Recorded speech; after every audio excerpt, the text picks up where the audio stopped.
12 अप्रैल 1981 की सुबह एक 14 साल की लड़की शीला शार्प अपने दोस्त के साथ उसके घर में करीब 10 बजे सोकर उठती है। दोस्त की मम्मी पापा उसे ब्रेकफास्ट करने को बोलते हैं, पर वो मना करके अपने घर जाने के लिए वहां से निकल जाती है। कुछ ही दूर में उसका घर था और उसे आज अपने मॉम के हाथों से बने पैनकेक्स खाने थे। ये सोचते हुए वो अपने घर के दरवाजे पर पहुंचती है और उसे एक अजीब सा सन्नाटा महसूस होता है। ऐसा सन्नाटा जो उसने न कभी महसूस किया था और न कभी जिया था। सन्नाटे के साथ साथ एक अजीब सी दिल को परेशान करने वाली बदबू। उसे कुछ समझ नहीं आता है और बिना दरवाजा खोले ही वो अपने माँ को आवाज लगाती है, मॉम। अंदर से कोई रिस्पॉन्स नहीं, कोई आवाज नहीं, बस एक ऐसा सन्नाटा जो अब उसे बहरा बना रहा था। बिना कुछ सोचे उसने दरवाजे के नॉब को घुमाया और दरवाजा खुला मिला। उसने एक कदम आगे बढ़ाया। अब तक उसकी धड़कनें तेज हो चुकी थी और क्यों उसे खुद भी नहीं पता, पर जैसे ही उसने दूसरा कदम आगे रखा उसकी दुनिया वहीं रुक गई। उसकी सांसें अटक गई, उसकी धड़कनें गुम हो गई। कुछ ही सेकंड्स में उसकी ऐसी चीखें निकली कि आसपास के सुकून भरे सुबह के सन्नाटों को चीरती हुई सभी के घरों में पहुंच गई। सामने पड़ी थी उसके खुद की माँ की लाइफलेस बॉडी, उसके सबसे बड़े भाई की बॉडी और उसके भाई के दोस्त की बॉडी। पूरा फ्लोर खून के छींटों से ऐसा रंगा पड़ा था कि जैसे किसी ने वहां लाल रंग की होली खेली हो। और सामने पड़ी हकीकत इतनी डरावनी थी कि उसके कदम वहीं पर रुक गए। उसे कुछ समझ नहीं आ रहा था कि वो क्या करे। ना वो आगे बढ़ पा रही थी और ना वो कुछ कर पा रही। जैसे तैसे उसने खुद को संभाला, पीछे मुड़ी और चीखती हुई वापस अपने दोस्त के घर आ गई।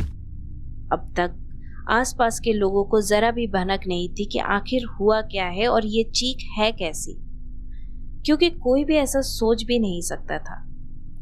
उसके दोस्त के माँ बाप भागकर उसके घर की तरफ आते हैं और क्योंकि अब तक शीला ने ऑलरेडी उन्हें अंदर के नज़ारे बता दिए होते हैं, तो उसके दोस्त के पिता पीछे की खिड़की से घर के अंदर जाते हैं। अंदर जाते ही बगल के बेडरूम में ही शीला के 2 छोटे भाई और उनका एक दोस्त सोया हुआ मिलता है और उन्हें एक खरोच तक नहीं आई होती है। तो आखिर उस कैबिन नंबर 28 में हुआ क्या था? लिविंग रूम में 3 लोगों की लाशें पड़ी थी और जस्ट बगल में बेडरूम में 3 बच्चे को कोई खरोच तक नहीं आई थी। आखिर क्या राज छुपाया था उस कैबिन ने? आइए जानते हैं इस ट्रू क्राइम केस की स्टोरी को पूरे डिटेल में। इस क्राइम केस की कहानी की गुत्थी सुलझाने के लिए हमें जाना होगा जुलाई 1979। जुलाई 1979 की एक सुबह शुई शार्प नाम की 36 साल की एक महिला अपने हस्बैंड जेम्स शार्प से डिवोर्स ले लेती है। डिवोर्स लेने के बाद वो वहां से अपने 5 बच्चों को लेकर नॉर्दर्न कैलिफोर्निया अपने भाई के पास आ जाती है। यहाँ आने के बाद उनका भाई अपने पुराने रह रहे अपार्टमेंट का पता उन्हें देता है, जिससे वो रेंट करके वहाँ शिफ्ट हो जाती है। वो वहाँ शिफ्ट हो जाती हैं, पर क्योंकि वो अपार्टमेंट छोटा था और उनके बच्चे 5 थे, वो वहाँ अच्छी तरीके से एडजस्ट नहीं हो पाती हैं और दूसरे अपार्टमेंट के तलाश में लगी रहती है। कुछ ही दिनों में उनकी ये तलाश खत्म होती है कैलिफोर्निया के कैडी नाम के कैबिन नंबर 28 पर। इस कैबिन को पाकर शुई शार्प को लगता है कि उन्हें जैसे अपने सपनों का घर मिल गया हो। यहाँ शिफ्ट होने के बाद उन्हें ऐसा लगता है जैसे कि इससे बेहतर जगह और कोई हो ही नहीं सकती उनके बच्चों को बड़ा करने के लिए। क्योंकि शुई शार्प एक अब सिंगल मदर थी, तो उन्हें एक ऐसे जगह की तलाश थी जहाँ वो सेफ फील कर सके, जहाँ उन्हें अपना सा लगे। और उस एरिया के अराउंड जितने भी फैमिलीज थे सब लो टू मिडिल इनकम फैमिली थे और सभी लोग मिलजुल कर रहते थे। वो सभी लोग इतने आपस में मिले जुले थे कि हर किसी को हर किसी के बारे में पता होता था। तो इससे अच्छी जगह शुई शार्प को मिल ही नहीं सकती थी, ऐसा उन्हें उस वक्त लगा। शुई शार्प के 5 बच्चे थे।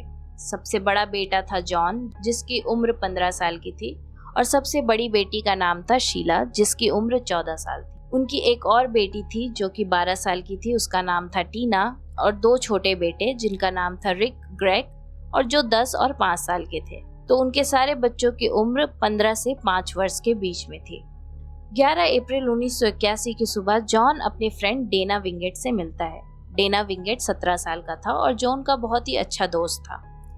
वो दोनों साथ में ट्रैकिंग पर जाते हैं और ट्रैकिंग से लौटने के बाद डेना विंगेट बोलता है कि वो आज जॉन के साथ उसके घर पर ही रात में सोएगा, जिस पर शुईसार को कोई आपत्ति नहीं होती है क्योंकि वहाँ के बच्चे अक्सर अपने दोस्त के घर रात में सोया करते थे। ठीक उसी दिन शीला शार्प अपनी माँ को बोलती है कि वो भी आज नेबर के घर रुकेगी, वहाँ अपने दोस्त के साथ टीवी देखेंगे और वो लोग वहीं पर सोएंगे, जिस पर शुईसार बोलती कि कोई बात नहीं, वो जा सकती है। करीब रात 9 बजे शीला शार्प अपने घर से निकलती है और अपने दोस्त के घर आ जाती है, जो कि 10 कदम पर ही था। वो घर के अंदर घुसती है और देखती है कि उसकी बहन टीना शार्प ऑलरेडी वहाँ उसके दोस्त के मम्मी पापा और उसके दोस्त के साथ बैठकर टीवी देख रही है। वो भी जाकर उनके साथ बैठकर टीवी देखना शुरू करती है। करीब आधे घंटे बाद टीना उठकर वापस अपने घर आ जाती है। शीला अपने दोस्त के साथ कुछ और देर बातचीत करती है और फिर सभी लोग खाना पीना खाकर रात 10:30 बजे सोने को चले जाते हैं। शीला को अब तक ये पता नहीं था कि शायद ये रात उसकी आखिरी रात है जिस दिन वो सुकून भरी नींद से सोएगी, क्योंकि अगले ही सुबह उसकी हकीकत ऐसे बदलने वाली थी कि उसने शायद अपने बुरे से बुरे ख्वाब में भी नहीं सोचा होगा।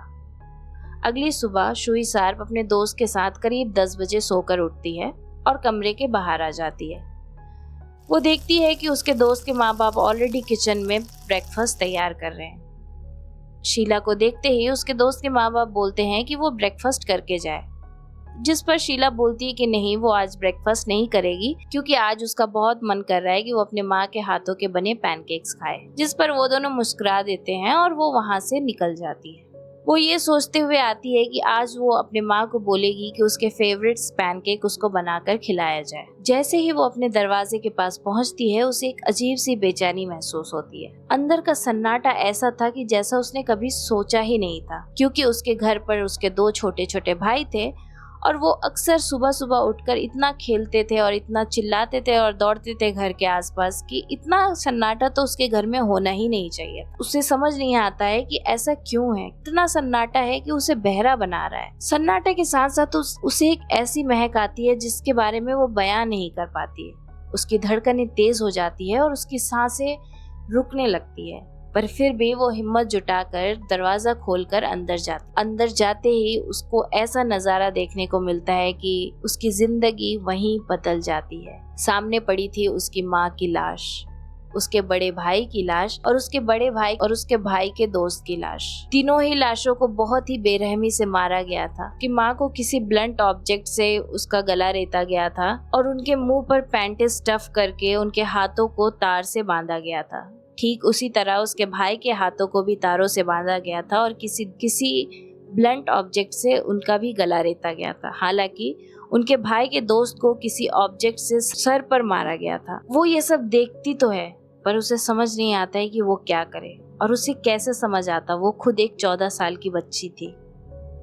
वो उल्टे पांव भागकर चीखती चिल्लाती अपने दोस्त के घर वापस आती है और सब कुछ बताती है। उसके दोस्त के माँ बाप भागते हुए उसके घर की तरफ आते हैं और क्योंकि शीला ने ऑलरेडी बता दिया था कि वहाँ क्या हुआ था, तो वो एक क्राइम सीन होने के कारण उसके दोस्त के पिता सामने की गेट से ना होते हुए पीछे की खिड़की से अंदर जाते हैं, ये देखने के लिए कि आखिर अंदर कोई है जो बचा हुआ है या नहीं। पहले तो उनकी धड़कनें तेज हो जाती है ये सोचकर कि शायद कोई भी नहीं होगा अंदर जो अब बचा हुआ हो, पर थैंकफुली बगल के लिविंग रूम में 3 छोटे बच्चे अभी भी सोए हुए थे और उन्हें खरोच तक नहीं आई थी। वो जाते हैं, उन्हें उठाते हैं और उन्हें लेकर वापस उसी खिड़की से बाहर आ जाते हैं। तो आखिर हुआ क्या था उस रात कैबिन नंबर 28 में? कैसे सामने के लिविंग रूम में 3 लाशें पड़ी हुई थी और जस्ट बगल के बेडरूम में 3 बच्चों को खरोच तक नहीं आई थी। आखिर उस किलर को चाहिए क्या था? अगर मारना ही उसका मोटिव था तो क्यों उसने 3 बच्चों को छोड़ दिया, और अगर मारना उसका मोटिव नहीं था तो क्यों उसने 3 लोगों को मारा? और शीला शार्प की बहन टीना शार्प कहाँ है? वो उस क्राइम सीन पर क्यों नहीं है? आखिर वो गई तो गई कहाँ? इस केस की सबसे हैरानी वाली बात यह है कि जब पुलिस क्राइम सीन पर आती है तो वो उस क्राइम सीन को ऐसे ट्रीट करती है जैसे कि ये बहुत ही नॉर्मल सी बात हो। जी हाँ, जैसे कि पुलिस को कुछ पता हो पर वो बताना ना चाह रही हो, जैसे कि पुलिस को एग्जैक्टली पता हो कि किसने किया है पर वो ये बताना नहीं चाह रही।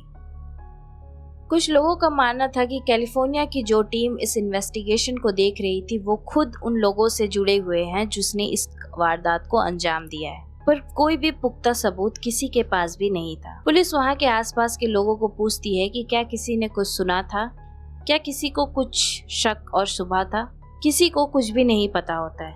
आश्चर्य की बात यह थी कि वहां सभी के केबिन्स 10 कदम की दूरी पर थे, तो कैसे किसी ने केबिन नंबर 28 में घुसकर 3 लोगों को इतनी बेरहमी से मारा और किसी भी नेबर को कुछ भनक तक नहीं लगी। हालांकि बाद में कुछ पूछताछ के दौरान कुछ नेबर्स का कहना था कि उन्होंने रात करीब 1:30 बजे किसी की दबी दबी आवाज सुनी थी और ऐसे लग रहा था जैसे कोई किसी का गला घोंट रहा हो, पर क्योंकि रात बहुत थी और पास में जंगल था तो किसी ने उस बात को उतना सीरियसली नहीं लिया। और सीरियसली कोई कैसे लेता?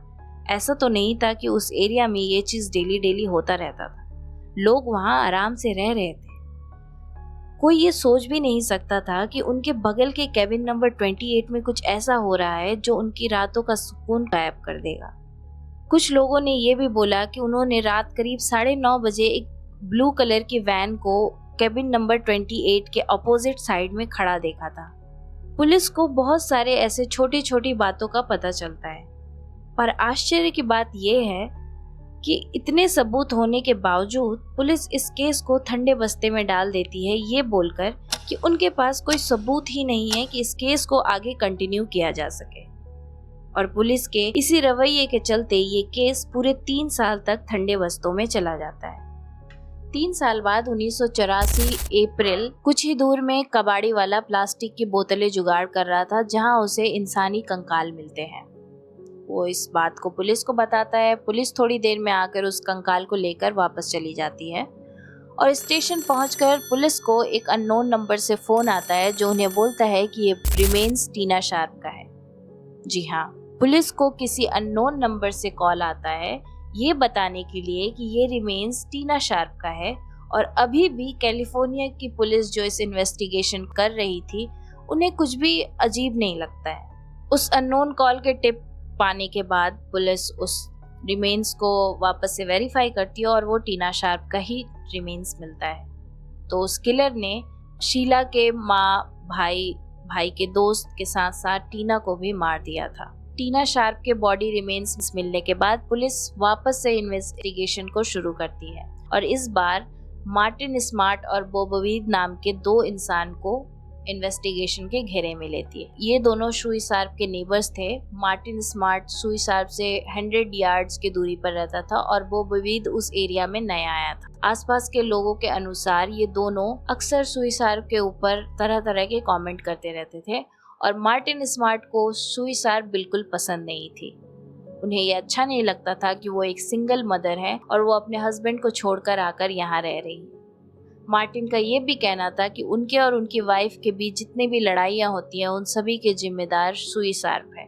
पुलिस उन दोनों से फर्दर इन्वेस्टिगेट करती है पर उन्हें कुछ ऐसा कॉन्क्रीट एविडेंस नहीं मिलता है और जिसके चलते उन्हें वापस से छोड़ दिया जाता है। कुछ ही दिन में मार्टिन स्मार्ट की जो खुद की पत्नी थी वो उन्हें छोड़कर वहाँ से चली जाती है और मार्टिन स्मार्ट भी वहाँ से उस एरिया को छोड़ से चले जाते हैं। फिर भी पुलिस को इस केस में कुछ भी झोल झपाड़ा नजर नहीं आता है।